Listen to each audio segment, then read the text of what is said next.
नमस्कार। आज हम डिस्कस करेंगे रिचर्ड डॉकिंस द्वारा लिखी हुई बुक द गॉड डिल्यूजन। इस बुक को हम समरी के रूप में जानेंगे। अगर आपको ये बुक पूरी चाहिए तो आप कमेंट में बता सकते हैं। तो द गॉड डिल्यूजन, भगवान का भ्रम, प्रख्यात जीवन विज्ञानी और नास्तिक विचारक रिचर्ड डॉकिंस द्वारा लिखित एक प्रसिद्ध पुस्तक है जो 2006 में प्रकाशित हुई थी।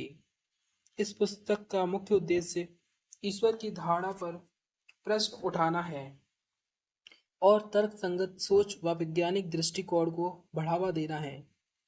डॉकिंस ने अत्यंत प्रखरता से यह तर्क दिया है कि ईश्वर में विश्वास न केवल तर्कहीन है, बल्कि यह समाज में कई समस्याओं की जड़ भी बन चुका है। ईश्वर की अवधारणा पर सवाल। डॉकिंस का प्रमुख तर्क है कि ईश्वर का अस्तित्व अत्यधिक असंभव है और इस पर विश्वास करना एक भ्रम है।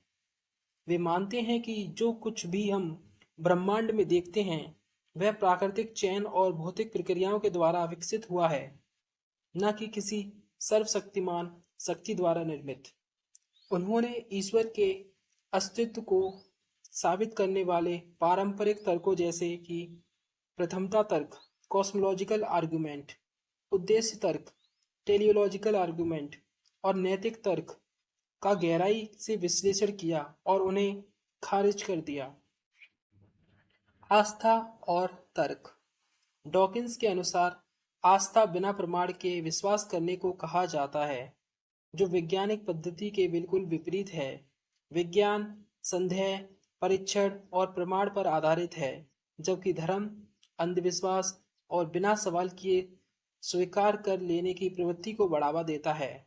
वे कहते हैं कि बच्चों को धार्मिक पहचान देना बिना उनकी समझ विकसित हुए एक प्रकार का बौद्धिक दुरुपयोग है।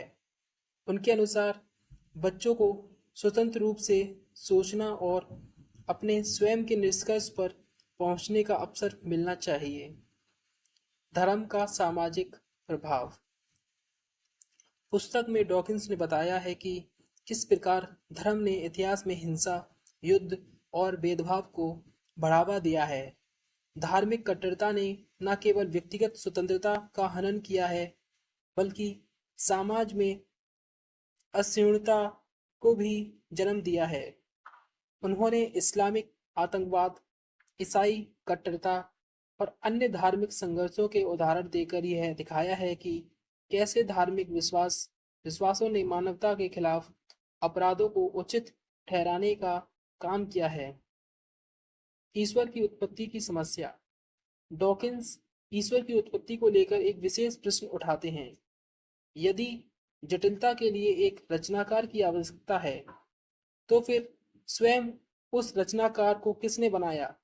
इस प्रकार ईश्वर को जटिलता के समाधान के रूप में प्रस्तुत करना समस्या का समाधान नहीं करता, बल्कि उसे और जटिल बना देता है।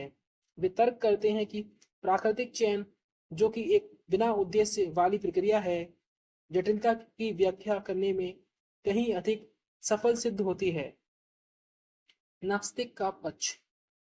डॉकिंस नास्तिकता को केवल ईश्वर को नकारने तक सीमित नहीं मानते, बल्कि इसे एक सकारात्मक जीवन दृष्टिकोण के रूप में प्रस्तुत करते हैं।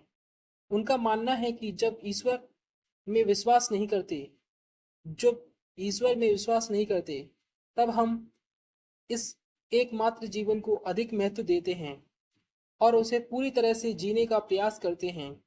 वे आश्चर्य और विस्मय की भावना को धर्म के बिना भी संभव बताते हैं, विशेष रूप से जब हम प्रकृति और ब्रह्मांड विज्ञान की खोजों पर ध्यान केंद्रित करते हैं। धर्म और नैतिकता। पुस्तक में एक और महत्वपूर्ण मुद्दा धर्म और नैतिकता के संबंध का है। आमतौर पर हम ये मान लिया जाता है कि नैतिकता का स्रोत धर्म है, लेकिन डॉकिंस इस धारणा को चुनौती देते हैं। उनके अनुसार नैतिकता का विकास सामाजिक और जैविक प्रक्रियाओं के परिणाम स्वरूप हुआ है। उन्होंने सहकारी व्यवहार, करुणा और न्याय की भावना जैविक विकास और सामाजिक अनुभवों के माध्यम से विकसित की है, न कि किसी देवी आदेश के कारण। धर्मनिरपेक्षता का समर्थन।